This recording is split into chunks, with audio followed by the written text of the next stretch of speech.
Olá, sejam muito bem-vindos a mais um episódio da Blink Talk. Esse é o episódio 17 e esse episódio é um episódio especial, porque ele fala sobre um pouco das nossas raízes, logística. Eu me chamo Diego Pacatuba. Eu me chamo Arthur Reis. E hoje o nosso papo é com uma pessoa que respira logística e liderança. Ele tem mais de 22 anos de experiência no setor. Ele começou sua trajetória lá Vivo, passou pela B2W, para quem não conhece, faz parte do grupo Americanas, e hoje é o gerente nacional de operações de uma das maiores empresas de logística do país, a Unilog Express. Ele coordena mais de 700 pessoas e movimenta mais de R$ 1 bilhão em mercadorias por mês. E além de tudo isso, ele ainda arruma tempo para sua grande paixão fora do mundo corporativo, a música. Gente, quem pensa que logística não tem tempo para outra coisa? Gestão de tempo, primeira dica para vocês. Ele toca cavaquinho e é vocalista do grupo de pagode Terapia. É um líder que acredita que resultados vêm das pessoas e que a inovação é o motor da coordenação, da transformação. Seja muito bem-vindo, Carlos Vinícius Loureira. Obrigado aí. Obrigado pelo convite. Obrigado, Arthur. Obrigado, Diego aí. Espero contribuir um pouquinho aqui, contar um pouco da história. Afinal, esse setor, o que mais tem pra gente contar aqui é história, né? Verdade. A gente aqui, como iniciando no transporte, eu tô com um caderninho aqui, usando até aquele meme. Anota. Vamos anotar tudo aqui.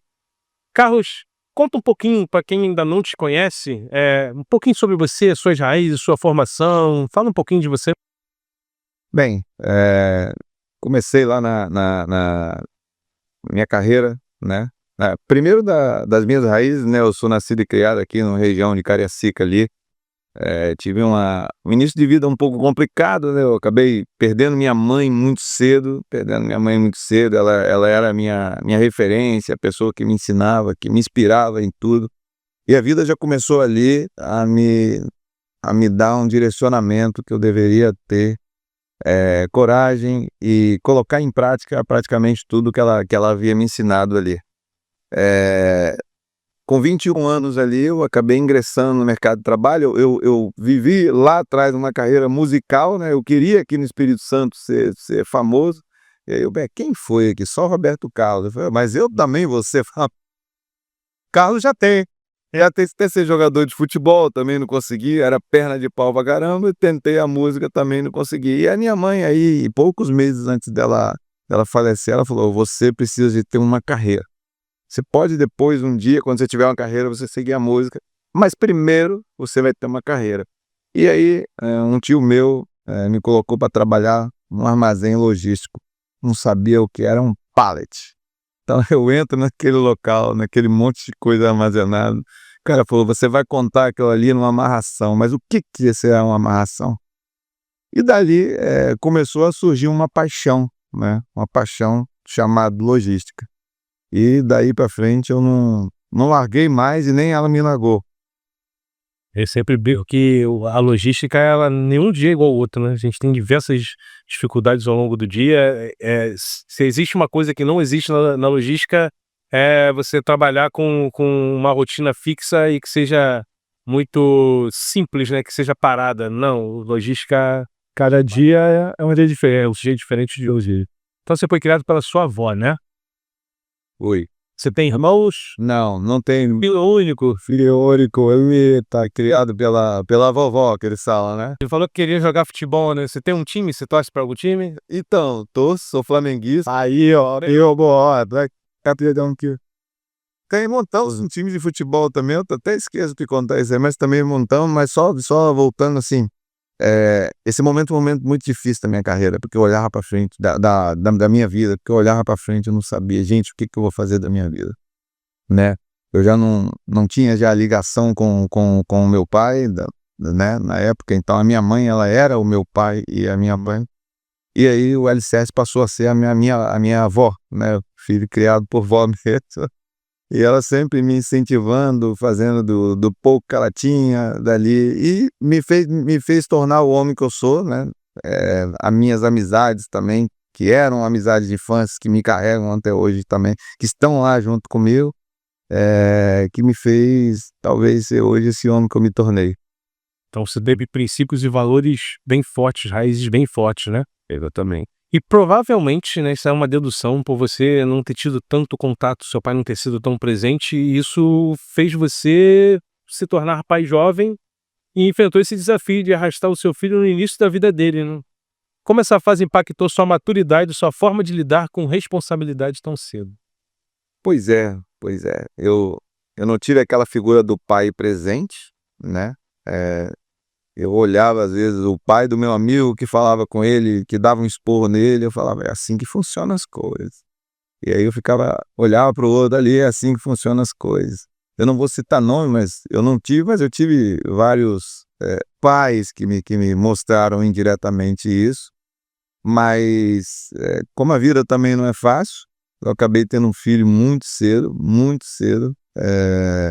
e aí, naquele momento eu não estava preparado, não foi um filho programado, nem para mim, nem para minha ex-mulher, e acabou que eu combinei com ela o seguinte: eu vou tentar a vida. Então na época surgiu uma oportunidade no Rio de Janeiro, e aí ele nasceu 19 de dezembro, no dia 2 de janeiro eu estava pegando um avião indo para o Rio de Janeiro tentar a minha vida. E ela lá, nova ainda, com seus 17 anos aí, com 20 e tantos anos, é desafiador. Eu falei com ela: eu vou para lá para tentar a vida, para voltar, para que a gente desse normal. Foi muito difícil enfrentar aquilo tudo. Eu não sei se fosse tudo de novo, eu teria aquela força para enfrentar aquilo, você retornar aqui de 15 em 15 dias, para a gente vivenciar tudo que nós vivenciamos, as dificuldades. Mas talvez se eu não tivesse ido lá, enfrentado esse problema de frente, enfrentado isso daí, talvez também eu não teria conseguido conquistar o que eu conquistei. Entendi. Você falou que teve vários pais, que pessoas que aconselharam. Qual desses ou poderia você falar o melhor conselho que você seguiu para a vida? Olha, o melhor conselho foi o seguinte: a minha mãe, ela teve uma doença que a gente já sabia que ela ia falecer. Então ela deixou uma carta para mim. E aquela carta ela me deu um direcionamento. Meu filho, eu não quero que você tenha nunca você tenha uma moto. Eu não vou estar com você em todos os locais, em todas as esquinas, em tudo que o mundo vai te oferecer, mas tá aqui a cartilha. E o que eu fiz? Eu plastifiquei aquilo, e aquilo eu carrego até hoje. Então a minha mãe, mesmo 20 anos depois, eu sigo rigorosamente todas as regras que ela falou. Até hoje eu não tenho a carteira de moto, eu não faço ideia como anda de moto, mas até hoje eu sigo rigorosamente aquilo ali. E eu não quero citar um nome ou outro depois que me ajudou depois, porque talvez eu seria injusto, porque tem várias pessoas. Mas as pessoas que estão me escutando ali, algumas sabem o quanto puxão de orelha e falou: menino, não se mete com esse aqui não, não anda com essa pessoa, que essa não é uma pessoa boa. E assim eu fui direcionando. Mas até hoje está lá, plastificado, a carta e o direcionamento da minha mãe. Com certeza. A gente sabe que nossa vida sempre tem pessoas para aconselhar a gente, e isso é importantíssimo. Você falou que passou 10 anos na Vivo, depois para B2W, onde participou de vários projetos e inovações desses projetos. Conta um pouquinho para a gente sobre isso aí. Bem, a Vivo era aquilo, né? Eu entrei naquela operação sem saber o que é um pallet. Foi lá no Rio, na Vivo? Não, primeiro foi aqui no Espírito Santo. Eu entrei aqui no Espírito Santo, conferente de estoque. Chegou lá, conferente de estoque. Você vai contar estoque, você vai olhar aquela amarração, vai fazer a contagem. Vai lá, contar eu sei, matemática, mas e aquelas caixas, uma trepada na outra, como é que você conta? Como é que você sabe o que é uma amarração? E aí eu tive vários professores ali, inclusive uma curiosidade, a pessoa que me ensinou lá atrás, ela trabalha comigo até hoje. Ele foi meu professor e ele está há 22 anos comigo. Aonde eu fui, eu levei ele, eu faço questão. Ele está quase aposentando já, Rosiane. Mas aonde eu fui, eu levei ele, porque ele lá atrás me ensinou o que era aquilo, o que era contar um estoque. Só que na minha vida, desde pequeno, eu sempre fui ligado à liderança. Quando eu era lá do colegial, primeiro grau, eu era o líder da classe. Quando eu tinha a banda dos anos 90, eu era o líder da banda. E quando eu entrei ali, eu olhei aquilo, cada hora, eu também queria ser o líder, eu também queria a frente. Eu sou uma pessoa que sempre gosta de aprender, né? Na logística eu sou assim, por isso que eles falam que eu sou meio maluco. Por que você inova primeiro, você lança, e se der errado? Não, deixa eu dar errado que eu vou aprendendo, mas eu gosto de ser isso. Então ali eu comecei. Eu comecei, logo eu assumi a frente do setor, logo eu assumi uma supervisão, há pouco tempo, olha, eu entrei com 21 anos. Com 26 anos, eu já era o gerente regional do Espírito Santo. Mas por quê? Porque cada oportunidade eu levantava a mão, por mais difícil que fosse. Por mais difícil que fosse. Se tivesse uma oportunidade ali, aquilo ali é muito difícil, eu quero isso. Porque eu faço, todo mundo faz. O difícil é para poucos. Então eu queria o difícil. E ali surgiu uma oportunidade vinculada a uma necessidade, né, minha, de eu ter um filho muito cedo, da minha ex-esposa ter engravidado, e eu tenho uma oportunidade no Rio de Janeiro, eu vou para lá. E aí lá no Rio de Janeiro foi um período muito difícil, porque começou a bater saudade. Por mais que começou a dar muito certo, começou a bater saudade. Eu estava perdendo todo o início do meu filho. Eu perdi uma boa parte do início do meu filho. Isso é uma dor que talvez eu vou carregar para sempre de eu não ter visto aquilo ali. Todo mundo sabe, pô, mas eu acompanhei meu filho, eu fiz aquilo. Eu não consegui acompanhar aquilo. Mas é uma decisão que foi tomada lá atrás, um sacrifício, como voltar, é um sacrifício que foi feito. E dali teve uma hora que a saudade bateu, Arthur, bateu, e aí eu já tinha feito o trabalho, eu já tinha cumprido a missão, e eu levei para um dos diretores lá e falei, olha, eu vim aqui e cumpri a missão. Você lembra o primeiro dia que você me colocou na sala de vidro? Falei para o diretor. Você falou bem assim, você está vendo aquelas pessoas lá embaixo? Todo mundo ali embaixo está pensando numa forma de te roubar. Ou eles já estão roubando a gente, ou eles estão matutando alguma forma de roubar você ali. Eu falei, o que um capixaba tá fazendo aqui no Rio de Janeiro? Acho que esses caras vão me respeitar aqui. Eles sabem que o maior bandido aqui do Espírito Santo vem de Jequiti. E aí eu fui lá, acertei a operação. E aí teve um dia que eu fui lá, eu falei, precisava falar com ele.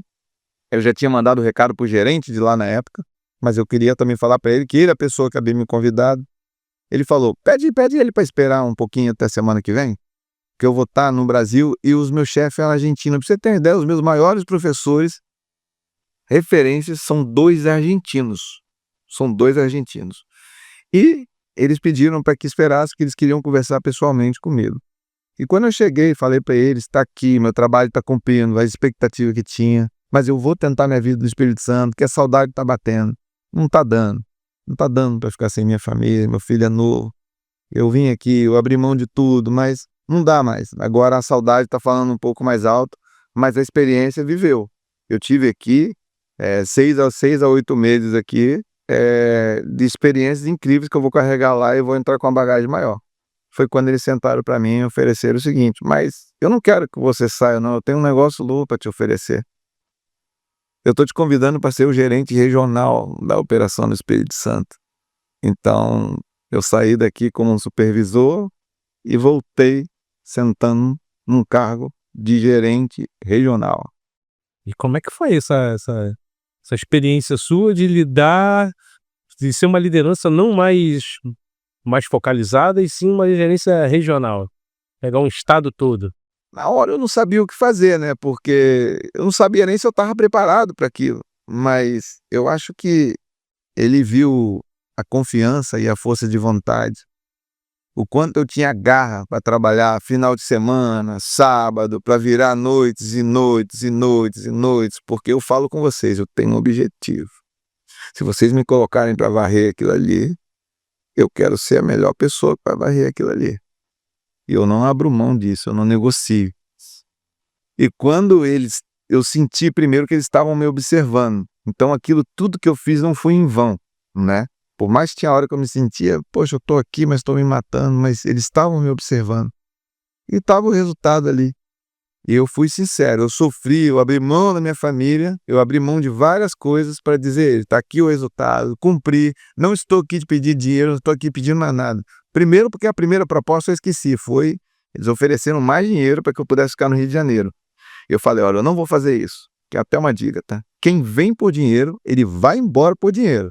Isso é fato. No mundo logístico ou em qualquer outro lugar, mas eu falo do meu segmento, quem senta na sua cadeira lá por dinheiro, ele vai embora por dinheiro. E aí eu falei com ele, fui bem sincero, E daí ele me fez essa oferta. Aí quando eu chego aqui, graças a Deus, a equipe me recebeu muito bem, porque já era uma equipe que eu estava.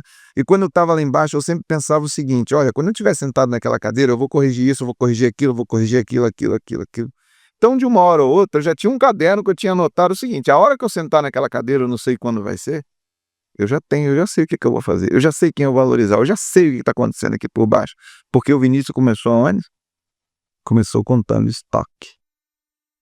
Olha, acho que essa experiência toda que você teve fez você enxergar conseguir identificar precocemente as possíveis lideranças que você tinha na sua operação. Exatamente.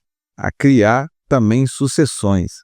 Porque, cara, gestor hoje, ele tem que ter coragem para tomar decisão, e o gestor, ele tem que criar sucessões. O gestor tem que deixar de ser medroso. Ele tem que criar sucessão. Se ele não cria sucessão, alguém vai criar por ele. Pode ter certeza. E você ficou quanto tempo na Vivo? 10 anos. 10 anos. E depois você recebeu... me explica como é que foi, antes de você ir para a Unilog, o que você acredita que te fez chamar a atenção da Unilog, além de todo o seu profissionalismo? Foi alguma inovação? Foi algum processo que você fez na Vivo que chamou a atenção da Unilog? A Unilog, ela era meu prestador de serviço.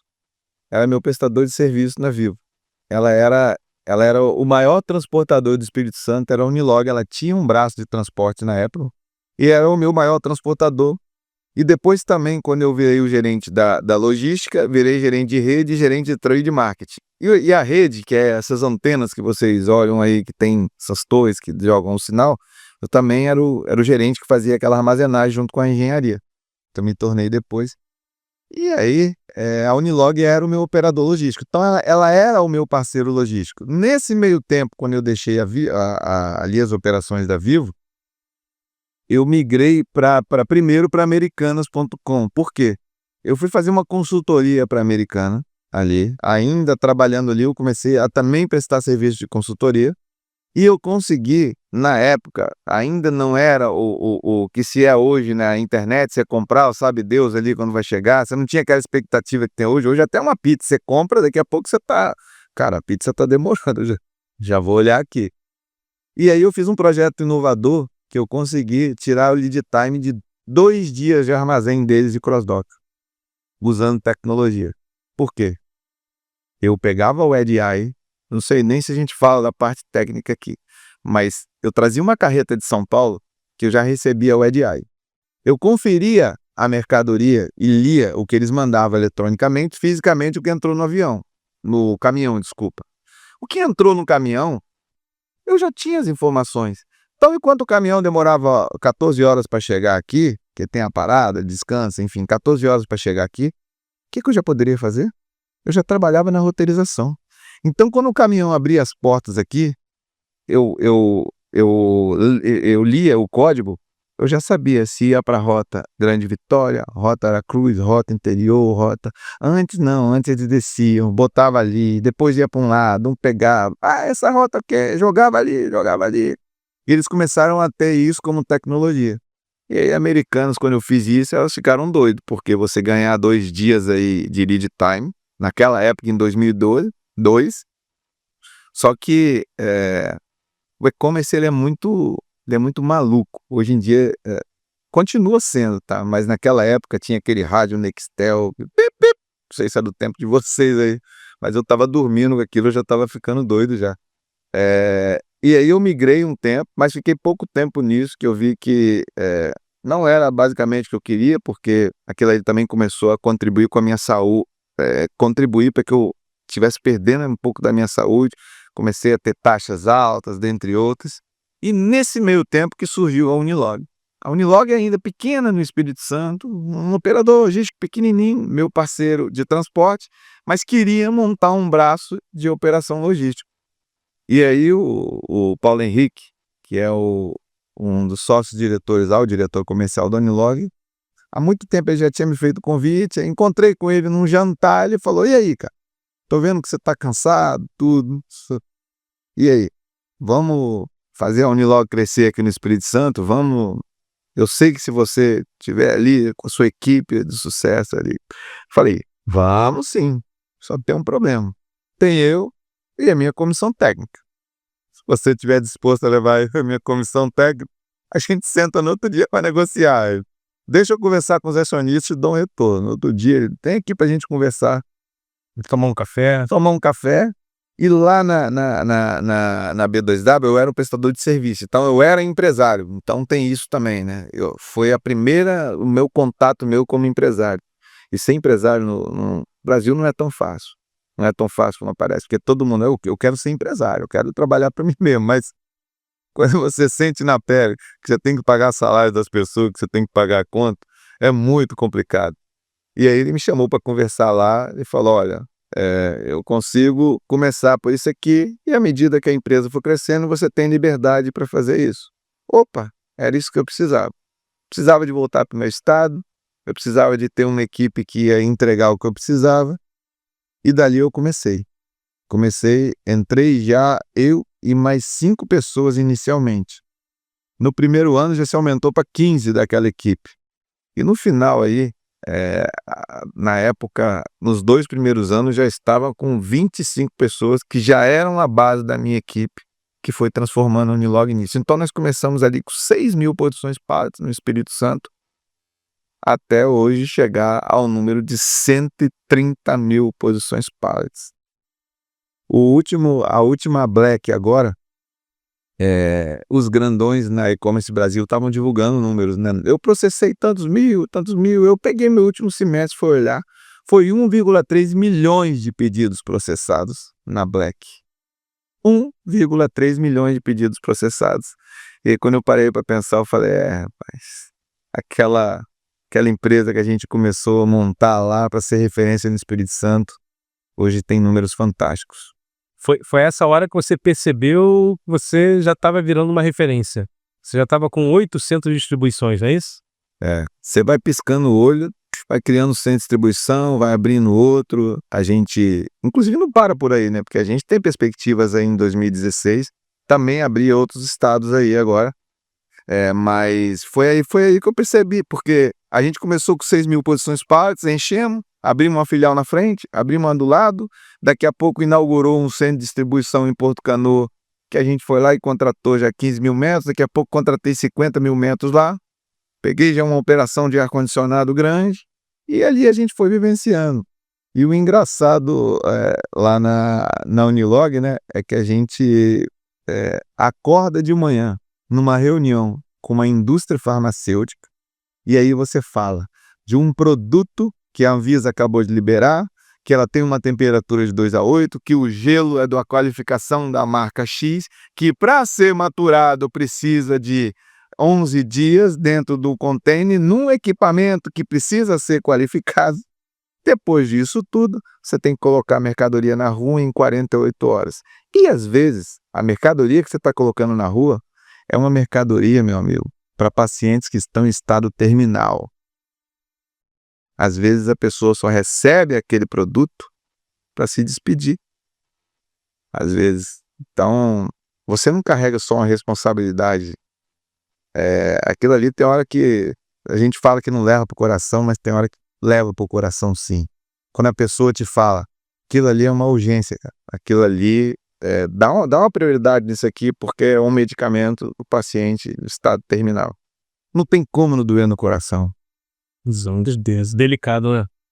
Eu tenho uma pergunta porque, assim, eu fico imaginando como é difícil, eu vejo muitas empresas acabarem crescendo e não acompanhando esse crescimento, essa estruturação. E você participou de todo esse crescimento de dentro. Qual foi o maior desafio nessa expansão de você daqui a pouco estar abrindo uma base, um outro galpão, tá com CD? Em algum momento vocês passaram a entender e falar, cara, a gente está crescendo bastante. Ou sempre tiveram os processos muito estruturados, já tiveram tudo muito bem resolvido e de acordo com os processos seus, vocês foram crescendo de forma natural. Como é que foi esse caminho da Unilog? Primeiro, a gente sempre trabalhou duro e a outra, nós tivemos coragem de se expor a riscos. Por quê? Você sentar hoje numa cadeira de gestão lá e voltando aqui, você acordar de manhã cedo, com uma reunião com a indústria farmacêutica. 2 horas depois, você está com uma empresa de ar-condicionado que aparece lá no jornal, onda de calor. Olha, você sai de uma indústria farmacêutica, daqui a pouco você está com uma empresa de ar-condicionado que fala onda de calor. Vai aumentar 400% da venda. E tem um problema.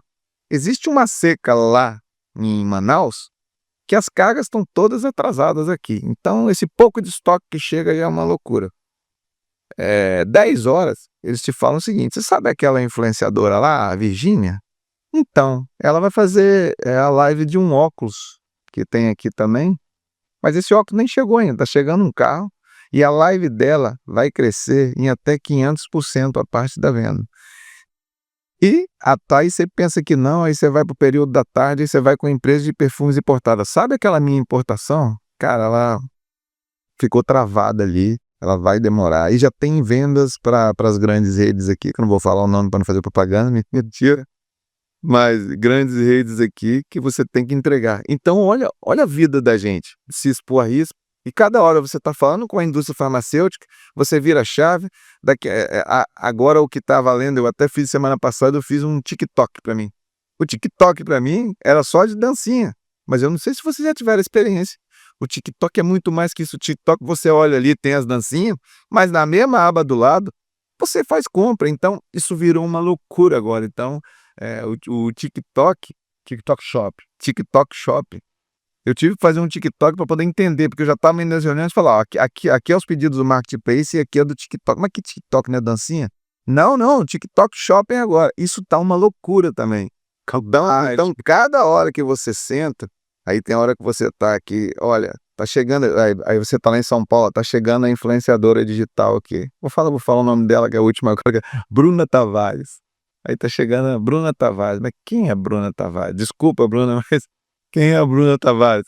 Mas é porque talvez o público feminino conhece, mas a gente ali agora está sendo obrigado a conhecer também, porque a logística ela não está vinculada só a isso. Tá tudo conectado. Ela está conectada a uma campanha de marketing de uma influenciadora, se ele vai acertar ou se não vai acertar, porque tem hora que ele fala também e não acerta. Não, verdade, você tocou num ponto que é muito importante. As empresas hoje elas estão basicamente associando a sua imagem a uma personalidade ou a um influenciador, né?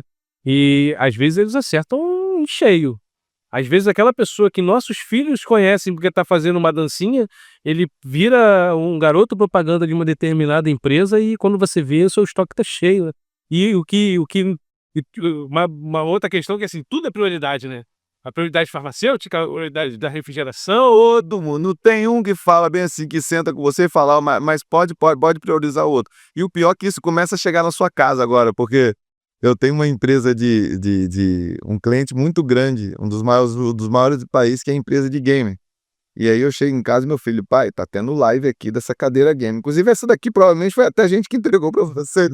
Tem uma live de cadeira game, cara. Eu falei, obrigado por avisar. E já manda aqui, pessoal, tá tendo uma live, prepara que lá vem madeira. Bacana. Falou também que você produziu um projeto, o projeto Colmeias Móveis. Esse projeto que gerou um ganho de 31% na produtividade. Conta um pouquinho desse impacto que gerou para a empresa, que esse impacto gerou para toda a logística. Então, eu sou uma pessoa muito incomodada com isso e eu sempre tento saber quem é o melhor que está fazendo, como estão fazendo, o que estão fazendo, para tentar copiar e melhorar ainda, né? E a primeira delas começou com a mudança de tecnologia, né? Nós chamamos o nosso parceiro de WMS, a Zion Tech, para que ela pudesse embarcar com a gente em um projeto. Primeiro, vamos mudar a tecnologia para uma tecnologia mobile, uma tecnologia mais ou menos para que todo mundo entenda, semelhante ao WhatsApp. WhatsApp, se você perde o sinal aqui, você ainda continua escrevendo. Você buscou o sinal de uma antena, ele manda a informação. E hoje, e até então não era assim, então a gente era refém disso. A primeira coisa, você colocava aqueles rádio frequência ali, que é caro, passagem de cabo, aquilo tudo, que ainda tem que ter, mas eu explico por quê. Aquilo ali começou a não ter essa necessidade. Por quê? Por mais que você coloque o rádio frequência, seu estoque enche, seu estoque enche. Eu tenho uma operação de chocolates, que aqui do Brasil, passa por aqui também pelo estado do Espírito Santo. E tinha dia que a campanha fazia uma barreira de chocolate. Cadê para você operar? Você não conseguia, porque não tinha sinal, uma confusão. Então você tinha que ter infraestrutura, área de TI, muita coisa. Mas primeiro migrando para essa tecnologia, eles comprando. Eles compraram essa ideia com a gente. E a segunda foi, baseado nessa tecnologia, nas informações que nós temos, por que não aproveitar o cara que vai separar, que vai no mesmo endereço pegar esse copo, não juntar um grupo de pedidos, quando você realizar a onda de pedido, por que não?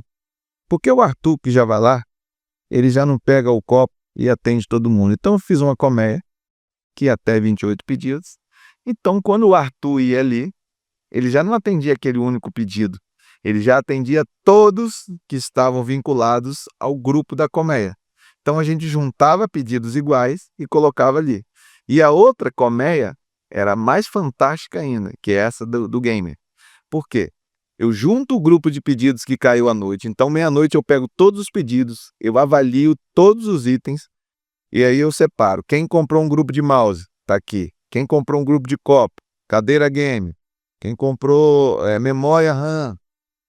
Junto isso, roteirizo ele, desço esses pedidos e quando ele chega, eu só bato nele e já sai as etiquetas na hora, porque eu já sei que ele comprou. Se você comprou um computador e comprou uma cadeira game, ele cospe o do computador, cospe a da cadeira game. Enquanto os dois não se juntam, a expedição, a gente fez igual um check-out, um check-in, desculpa, ali do aeroporto, quando você está entrando. Então só entra no carro quando passa um a um. E obrigatoriamente eles são obrigados a se encontrar ali. E ali nós ganhamos, na época foi 31%, por isso que a revista chamou a gente para que se falasse um pouco. Nós inauguramos parte das colmeias antes, e aí o pulo da gato foi, a gente conseguiu 1 mês e meio testar isso antes da Black do ano passado. A Black do ano passado, a gente tinha um desafio de fazer 500% a mais. 500% a mais do que o volume regular. Normalmente os contratos da gente, eles variam entre, pega-se a média de 3 meses, eu tenho capacidade de fazer até 25% de variação. Eles falaram, não, você vai ter que fazer até 500% a mais. E aí eu fiquei maluco. E aí eu fiquei maluco, e a gente foi perdendo a noite. E a gente falou o seguinte, a ideia é fazer andar menos. Então nós pegamos as pessoas com os mesmos passos, no mesmo local, ele conseguia produzir mais. Levava isso para o check-out, a mesma pessoa com a colmeia montada sem fazer força, retira, coloca, confere, daqui já cospe a etiqueta final, embala, e alguns já tem esteira, outros tem esteira, já vai direto para a expedição. De um desafio que você tinha, que era um aumento de volumetria que até 500%, foi o que fez você pensar na colmeia móvel, né? Porque a primeira coisa, todo mundo na Black pensa o seguinte, olha, tá aqui o meu forecast, tá bom, minha proposta, eu vou contratar mais check-out, eu vou contratar mais pessoas, eu vou fazer, mas ninguém hoje está querendo pagar a conta, não. Ninguém está querendo pagar a conta, ninguém está querendo pagar pela ineficiência, ninguém. E se hoje você está aí oferecendo para os seus clientes aí, vai colocar mais gente, vai colocar aí, você está no caminho errado. Porque hoje em dia, o que todo mundo precisa é integração de ponta a ponta. Tá ali, saber o que está acontecendo e utilizar a tecnologia para que tenha eficiência no menor custo possível. Verdade. Então eu não repassei absolutamente nada para o cliente. Eu consegui atendê-lo. Conseguimos atender, batemos o recorde, como eu disse, 1,3 milhões de pedidos no último trimestre do ano passado. Porque a Black tem um detalhe também, tá, gente? Todo mundo agora pensa que a Black é só esse ano é dia 30, dia 29. Só na sexta-feira. Não é, tá todo mundo esperto com isso agora. Tem a pré-Black. Tem os esquentas. Por quê? Todo mundo agora quer sair, porque quando surge esse boom, não tem jeito. As pessoas aí priorizam os maiores, que é quem vai passando na frente ali, quem vai perdendo pontuação. E as pessoas agora atentaram a isso. Eles se antecipam no estoque, antecipam nas campanhas, e eles começam a fazer os chamados esquenta. E aí, boa parte do volume que era concentrado nesse dia, agora ele vai Diluindo. faseando no mês de novembro. Alguns já começam a lançar em outubro, então tem gente em outubro. E tem uma outra Black que ninguém sabe, porque isso eu estou falando do canal B2C. O canal B2B, a Black é agora, em outubro. Porque eu preciso de abastecer as redes ali, para que elas possam fazer a Black dela. Então eu já estou vivendo a Black, começo a Black agora, nos canais B2B, mas a partir de 1 de novembro, o couro come dos B2C. Verdade. Você me chamou a atenção quando você disse que você tem um profissional que te acompanha há mais de 20 anos. Isso demonstra uma liderança que você tem, a cultura como você lida com seus funcionários. Qual é o segredo para manter pessoas leais e motivadas por tanto tempo do seu lado?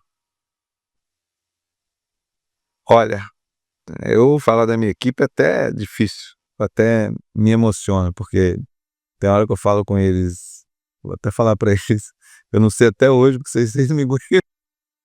Eu não sei até hoje porque vocês estão comigo aí. Mas eu acho que uma coisa que eu sempre prezo por eles é a transparência. Então, se eu não gosto do que o Diego não fez, do que o Arthur não fez, eu vou sentar frente a frente, eu vou ser transparente disso. E eu sempre estou desafiando eles a serem pessoas melhores, né? E o melhor, nós estamos há 20 anos, são 20 anos com um time vencedor. Aonde nós estamos passando, aonde eles passam comigo, nós estamos formando times vencedores e criando, e o melhor, criando sucessões. Porque eu passei numa primeira empresa que foram algumas pessoas que me acompanharam. Algumas que não me acompanharam estão bem mais posicionadas no mercado. Isso me deixa feliz também, porque eu não quero que todo mundo fique ali. Então, às vezes eu não vou ter condições de oferecer, mas o mercado vai e eu vou apertar a mão dele e vou comemorar muito para que eles vão. Quando passa pela segunda, vêm pessoas e já as novas, porque cada local que eu chego, hoje em dia na Unilog, tem pessoas que não foram elas que entraram comigo, mas sim pessoas que já estão ali e que se algum dia eu não estiver na Unilog mais, né, que não vai ser por agora, mas se um dia eu não estiver na Unilog, são pessoas que sim, eu quero levar para o resto da minha vida e que estejam comigo aí, porque eu acho que essa transparência e essa história de sucesso que a gente pode sentar aqui e contar em alguns segundos, isso eu acho que é o mais importante. Bacana. Agora, tem um desafio que a gente deve ter passado. Você tem uma trajetória aí de 20 anos e você passou por uma pandemia, que foi uma indecisão, ninguém sabia o que ia acontecer, muita gente deixou de trabalhar, mas na contramão da pandemia, o setor logístico cresceu, né? E num período onde as pessoas não podiam ter muito contato.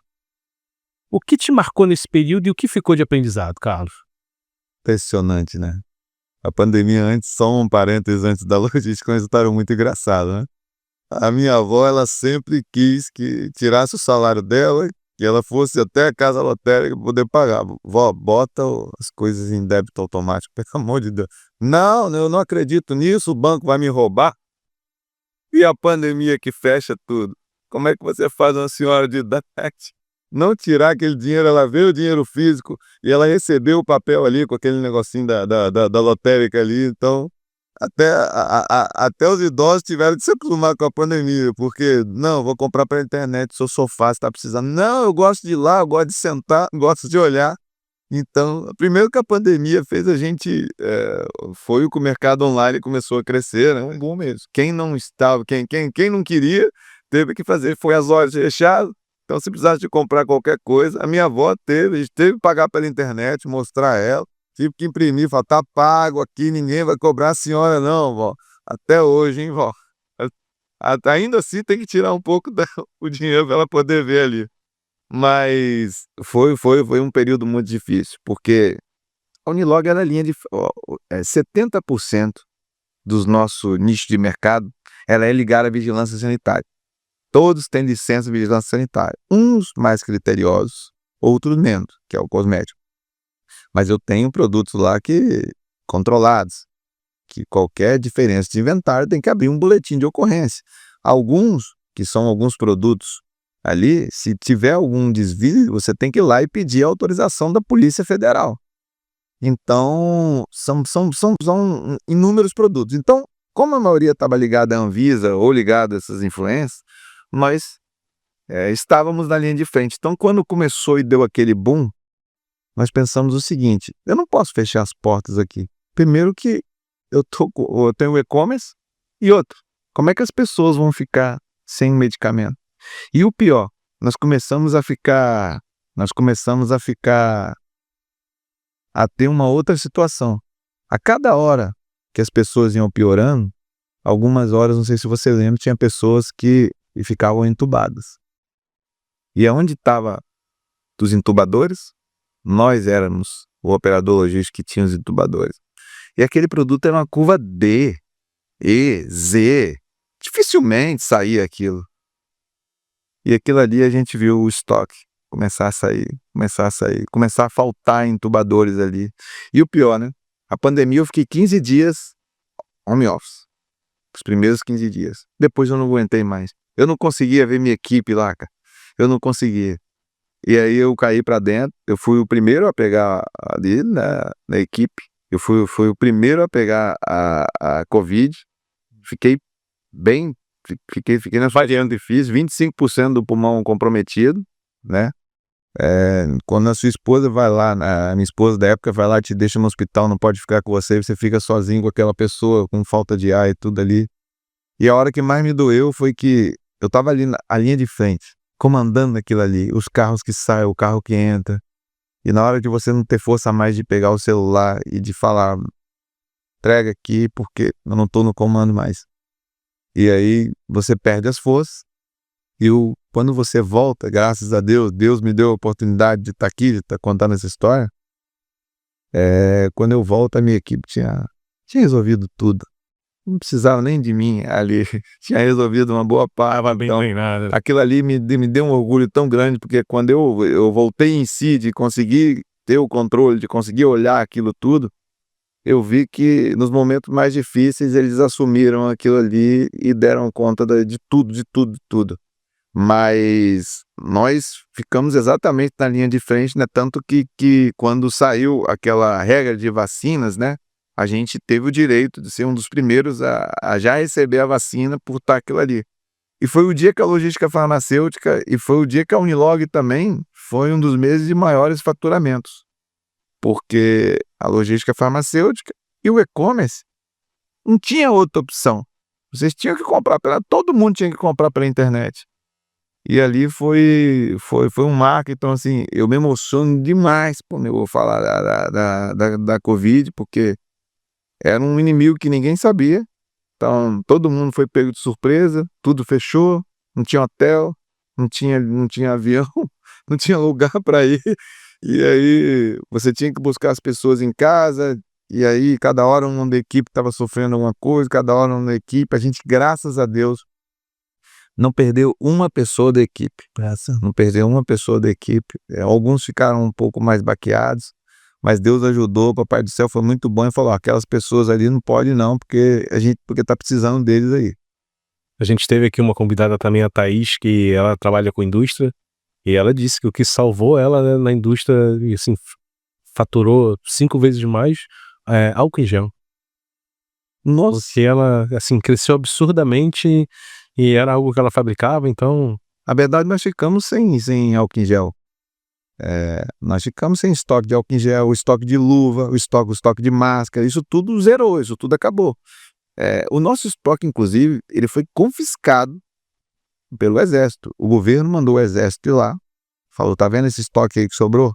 Ele está confiscado. Eles chegaram lá, uma nota fiscal, falaram: esse estoque, como a gente está num cenário de guerra, ele precisa ser usado para campanha. Então, eles confiscaram o estoque ali. E aí saiu o caminhão do Exército lá cheio, porque não tinha jeito. Era de guerra. A Anvisa normalmente ela demora aí os seus 5 anos para flexibilizar alguma coisa, um medicamento para entrar. E ela teve que flexibilizar, ela teve que mudar um pouco aquilo, porque senão não tinha jeito. Sim. Então, e aí tinha aqueles mitos: não, tem que tomar esse outro medicamento, tem que tomar um para não sei o que lá. E aí a curva de venda, o medicamento não estava vendendo, a curva de... Cada hora, quando saiu, não vou te dizer, minha querida, aí já era, você já sabia que quando tinha isso aí, o estoque já ia zerar. Mas como é que funciona, por uma dúvida, como é que funciona, por exemplo, você disse que o Exército confiscou. Provavelmente isso era de algum cliente. E como é que ficou isso depois? Então, é uma coisa que eles não dão muita explicação, né?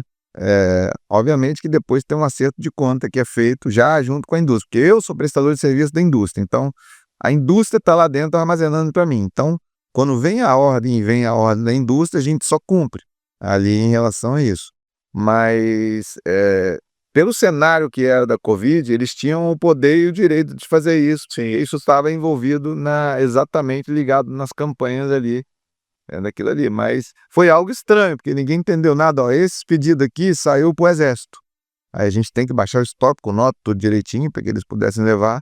Mas o nosso estoque na época foi confiscado, o estoque zerava, principalmente a cadeia fria.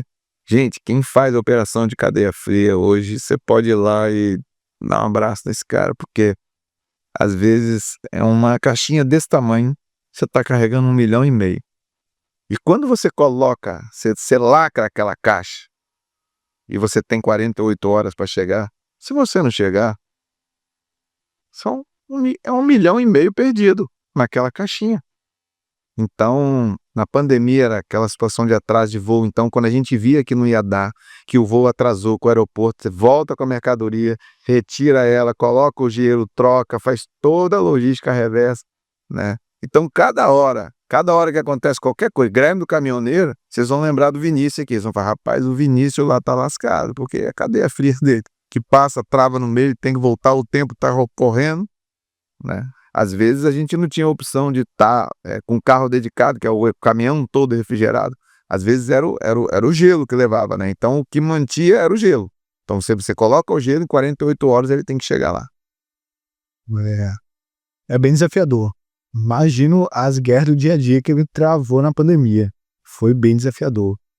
Mas mudando um pouco de assunto, nesse meio tempo você aprendeu a tocar aquele pagode, cavaquinho, você até trouxe ali o cavaquinho. Como que foi esse hobby? Foi um hobby ou foi você, eu quero agora tocar? Como que surgiu isso? Então, eu sou nascido e criado do lado de uma escola de samba. Mandar um alô aí para Independente de Boa Vista. Alô, meu presidente, Emerson Chumbrega. Sou nascido e criado do lado de uma escola de samba. E não tem como você não gostar. Nascido e criado do lado da minha mãe, quando era viva ainda, ela também desfilava na escola de samba. E eu, desde criança, estava ali na quadra da escola aprendendo. Então, tudo que era percussão, tudo que era ligado a pagode, a bagunça ali, eu sempre estava envolvido. E ali virou uma paixão minha, né? Virou uma paixão. Como eu disse, eu queria ser jogador de futebol, mas depois algumas pessoas me convenceram que eu era perna de pau. Eu também queria ser cantor, mas eu não tinha capacidade de ser um cantor profissional.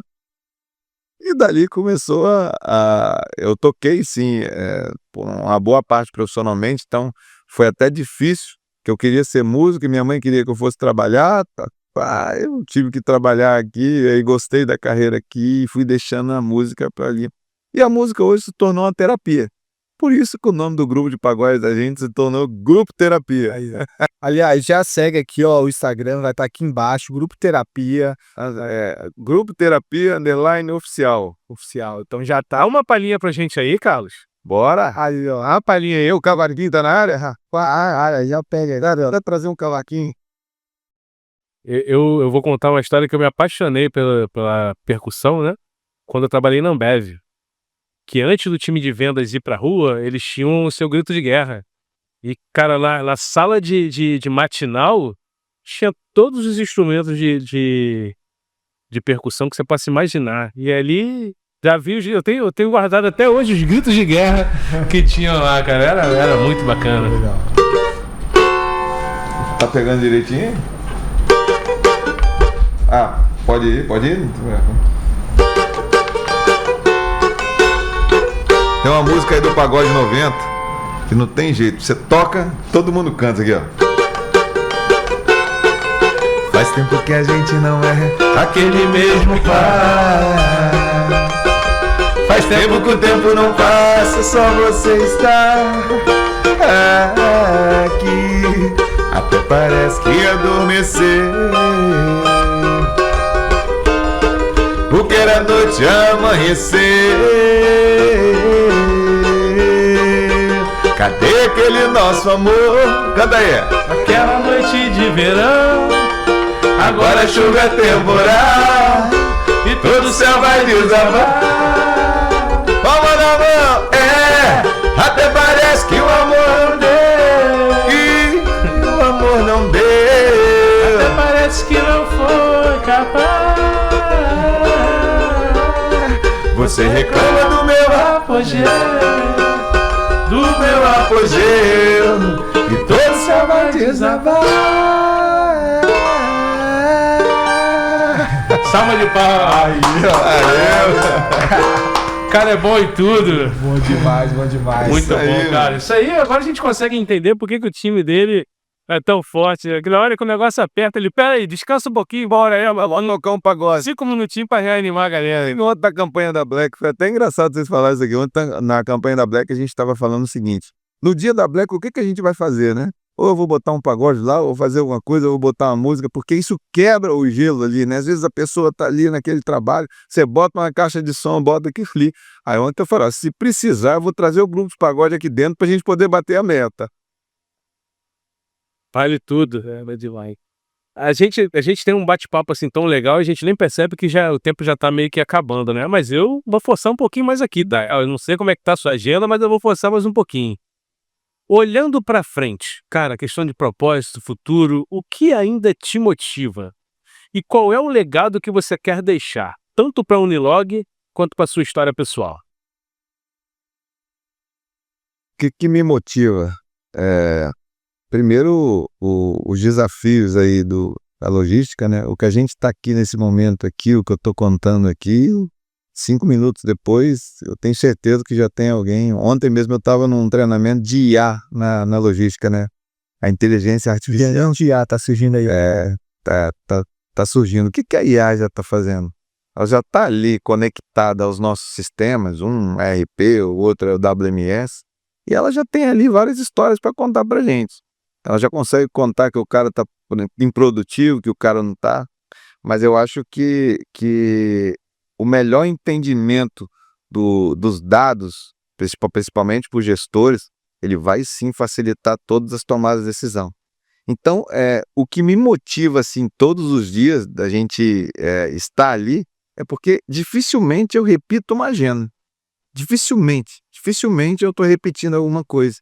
E a logística hoje, ela te dá a oportunidade, se você for uma pessoa de cabeça aberta, que quer enfrentar aquilo ali, né, de inovar todos os dias você acordar, escovar o seu dente, olhar, hoje eu posso aprender sim, hoje eu tenho coisas novas para se fazer, para se aprender, para oferecer para sua equipe.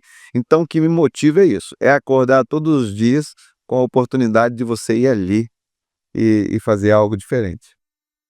E em relação ao legado, você pensa em deixar um legado, não só para a Unilog, né? Porque você já, né, inevitavelmente, a gente sempre diz que ninguém é insubstituível e amanhã pode pintar uma pessoa muito melhor do que o Carlos, mas o que a história que você já escreveu, eu acho que não vai ser apagada. Mas o que você pensa de legado que você possa deixar não só para a Unilog, mas para você mesmo, uma história pessoal? E depois eu tenho uma outra pergunta que vai te gerar um ponto de reflexão também, mas vamos por partes.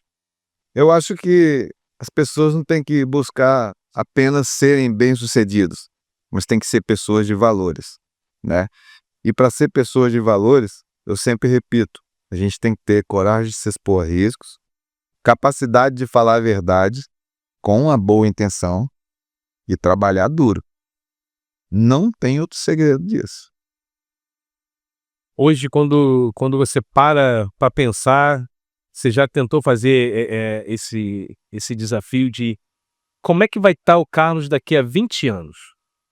Se o Carlos daqui a 20 anos está sentado nessa cadeira, qual é o recado que você quer deixar para quem está te vendo hoje? Quando a pessoa entrar no YouTube e olhar esse vídeo que a gente está fazendo, qual é o recado que você quer dar para quem vê isso daqui a 20 anos, Carlos? Eu quero pros acionistas, da onde eu estiver, seja ele na Unilog, seja nas minhas sociedades que se tem, gerar bons resultados. Eu quero criar boas sucessões. Então o que me dá orgulho é que daqui 20 anos eu vejo as pessoas que eu fiz sucessões estarem em cargo de diretores, grandes empresários, e com os clientes eu ficar marcado que eu fui um pilar e entreguei grandes níveis de serviço. Porque a única coisa que eu posso entregar para o cliente, às vezes não é a carinha bonita, que a minha nem é, né? Não é a carinha bonita, mas são grandes níveis de serviço. Então eu acho que para os acionistas, a gente entregando bons resultados,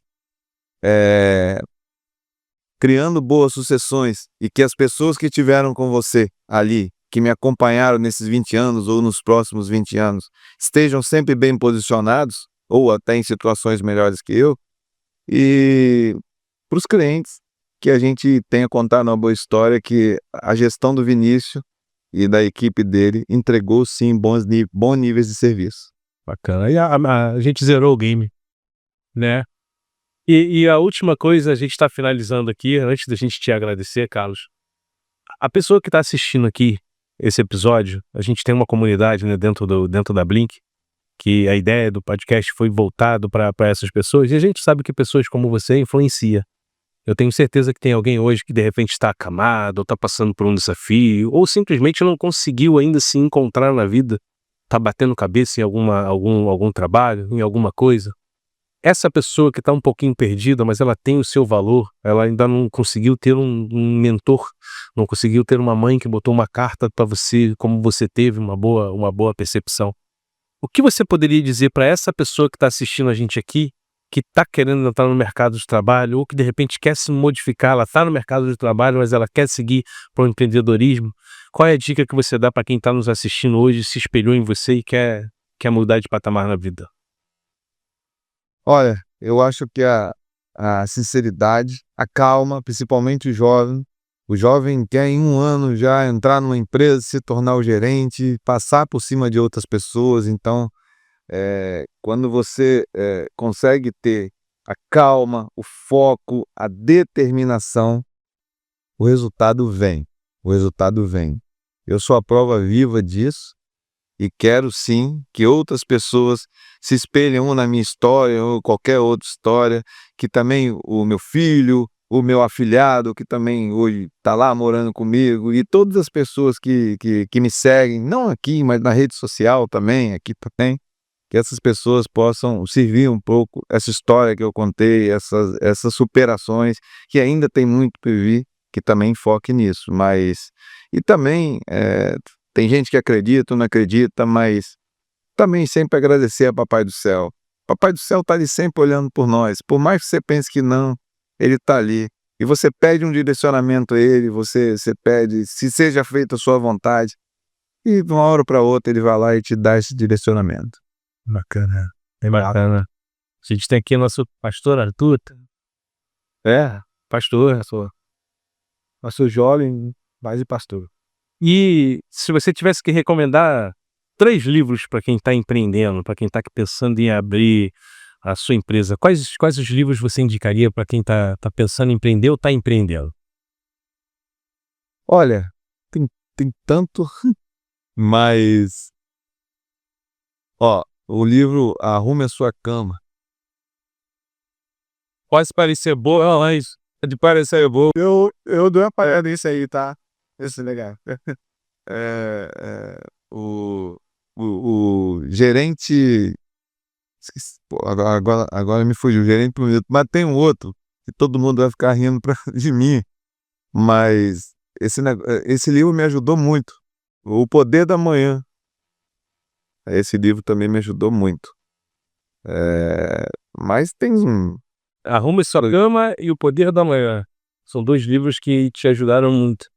E não, outro, esqueci. Esse é A Boa Sorte. A Boa Sorte. A Boa Sorte. Ela conta a história. Eu não vou dar um spoiler do livro, mas é muito sinopse, assim, de alguém que teve a vida um pouco mais fácil, alguém que teve uma vida um pouco mais difícil, depois eles se encontraram lá na frente. E essa pessoa que passou por situações semelhantes às minhas, eles se encontraram na frente numa situação boa. E a pessoa que teve a sorte, que nasceu numa família, mas que não soube administrar aquilo, ela estava numa outra situação. E dali para frente é só vocês lendo o livro ali. Aí, ó. Para que vocês fiquem a curiosidade. Mas é um livro muito bom. Aliás, antes de acabar, bota o seu Instagram aqui embaixo, fala o seu Instagram, porque a galera tá assistindo para seguir também. Por favor, me sigam lá, @Vini Loureiro, @Vini Loureiro, Vini com Y no I, para ficar chique, tá? Então, VINY_Loureiro, sigam lá no Instagram, porque além de alguns conteúdos também, eu também sou palestrante, algumas coisas tem lá, também vocês vão curtir uns pagodinhos legais lá. Aí, ó, bacana, bacana. Muito bom, muito bom. Carlos, muito obrigado, tá, pela sua presença. Foi um bate-papo enriquecedor. Para quem gosta de logística, para quem gosta de ser inspirado, para quem gosta de liderança, foi um prato cheio. A gente sai daqui muito melhor do que como a gente entrou. Gratidão. Dizer para você que as portas estão abertas, a hora que você quiser, a gente pode fazer aqui um podcast de 3 horas, 4 horas, que a gente vai ter, muito bom, que a gente vai ter assunto, e sem falar no pagodinho, sem falar padaria. Era isso que eu queria te dizer, muito obrigado, tá? Você tem alguma consideração? Não, agradecer mesmo, Arthur, Diego, é sempre um privilégio estar aqui falando sobre logística, falando principalmente sobre a logística do Espírito Santo. Por mais que todo mundo ache que no fim de 2032 está chegando, porque tem um incentivo e que não vai ter, os armazéns vão ficar vazios, pelo contrário, todo mundo aqui do Espírito Santo tá correndo atrás, está investindo em tecnologia. Então, a logística capixaba, sim, ela está aí no coração do Brasil. Acredito que o governo também está atento a isso, para a infraestrutura, para tudo que está se fazendo. E que olhe com carinho por nós aí, gente. Vamos olhar para essa logística capixaba aí, que aqui está o futuro de muita gente. Verdade, aí só pegando um adendo aí, a gente tem hoje uma malha rodoviária muito boa, a gente já está com 3 ou 4 portos aqui dentro do estado, então a gente tem uma estrutura para receber toda e qualquer tipo de empresa, né? Muita gente às vezes não conhece o Espírito Santo, mas vocês não sabem o paraíso que é aqui para a logística. Então não tenho dúvida que o nosso governo está atento a isso, está entendendo o quanto isso está gerando de emprego, quanto isso está gerando de arrecadação. Eu acho que não tem por que não continuar e não estender esse incentivo. Então fica o nosso apelo, fica a nossa consolidação e pedindo para que a gente consiga estar expandindo isso daí. Para você que nos aguardou até agora, muito obrigado.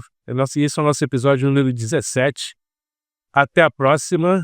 E a gente não pode esquecer do nosso patrocínio hoje, Arthur. Nosso patrocínio? Use Amarilis, roupas de Alfaiataria feminina. Exatamente. A melhor do nosso primeiro patrocinador aqui que deu o nosso suporte. Em breve, a gente vai ter um sitezinho aí, a gente vai poder comprar.